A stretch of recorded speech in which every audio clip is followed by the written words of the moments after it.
आइए आज सुनते हैं कहानी नकारात्मकता से सकारात्मकता की ओर।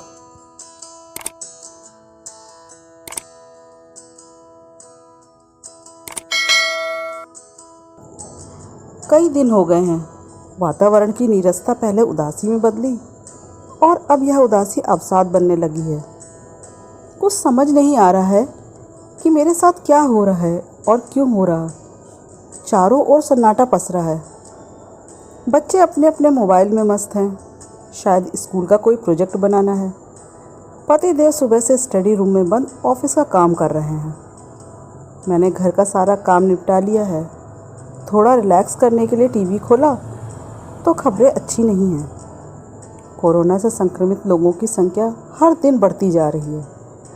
काफ़ी लोग मौत के आगोश में सो चुके हैं। टीवी पर दूसरी तीसरी हर खबर ऐसी ही है जिससे मन में सिर्फ और सिर्फ नकारात्मकता आती जा रही है। मैंने घबरा कर टीवी बंद कर दिया, लेकिन उससे क्या होता। टीवी बंद करने के बाद भी मन में घबराहट है। लोग कह रहे हैं कि कोरोना की वजह से ज़िंदगी थम गई है, लेकिन मुझे ऐसा नहीं लगता। ज़िंदगी तो तब तक चलती रहेगी जब तक शरीर में जान है और हम बिना मशीन के सांस भी ले पा रहे हैं। हाँ, ज़िंदगी निरुद्देश्य सी ज़रूर हो गई है। इस वक्त भविष्य के लिए कोई योजना नहीं है।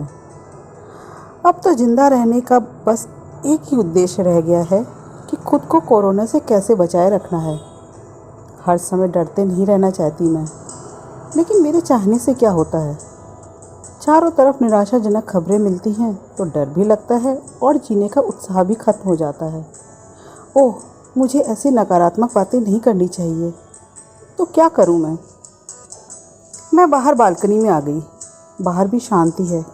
कहीं दूर कोयल बोल रही है, लेकिन मेरी नज़र सड़क पार वाले पेड़ पर अटक गई।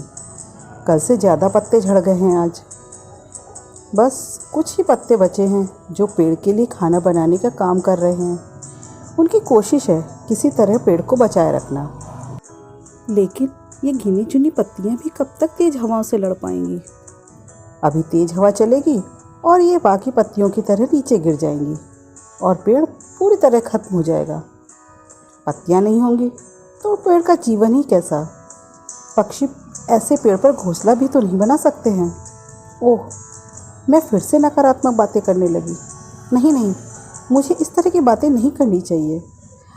मैंने आंख बंद करके एक गहरी सांस ली और अंदर आ गई। मैंने सोच लिया कि अपने आप को व्यस्त रखना है ताकि नकारात्मक विचार दिमाग में न आने पाएँ। मैंने पेंटिंग का सामान निकाला और पेंट करने बैठ गई। अभी बालकनी से जो पेड़ देखा है वही बनाने लगी। बड़ा उदास लग रहा है वह पेड़। अकेला है शायद इसलिए।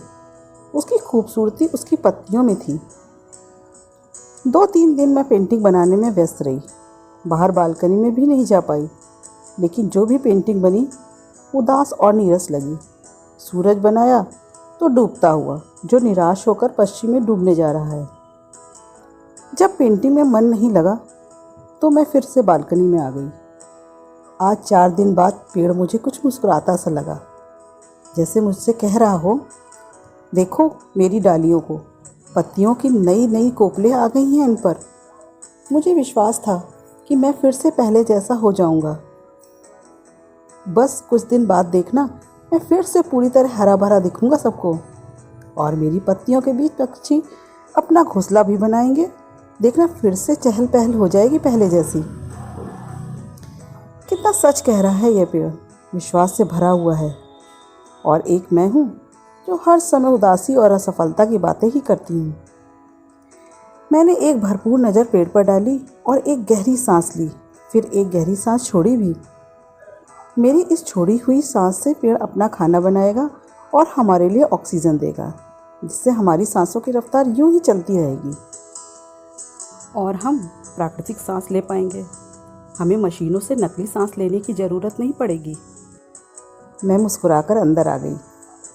मेरी उदासी नकारात्मकता एक पल में जैसे खत्म हो गई। मैंने टीवी खोल लिया। कोरोना से संबंधित खबरें हैं, लेकिन अब मैं मृत्यु के आंकड़े नहीं देख रही, बल्कि उन खबरों में मैंने बस यह देखा कि कितने लोग कोरोना से ठीक हुए हैं। और यह सुकून की बात है कि मरने वालों के प्रतिशत से बहुत ज़्यादा प्रतिशत ठीक होने वालों का है। कितने केस बढ़े इस पर नज़र गई, लेकिन साथ ही यह भी देखा टेस्ट भी तो बढ़ रहे हैं। जल्दी ही इसका वैक्सीन भी आ जाएगा और हम सब सुरक्षित हो जाएंगे। मन ही मन मैंने अपने डॉक्टर्स को नमन किया। मेरी सोच काफ़ी हद तक बदल गई। अब मैं हर खबर में सकारात्मकता देखने लगी। मैंने टीवी बंद कर दिया और पेंटिंग का सामान उठा लिया। इस बार भी मैं सूरज बना रही हूँ, लेकिन डूबता हुआ नहीं, बल्कि सुबह का पूरब से उगता हुआ। मैं सामने वाला पेड़ भी बनाऊंगी ढेर सारी पत्तियों के साथ, और उस पर पक्षी भी बनाऊंगी, उनके घोंसले भी।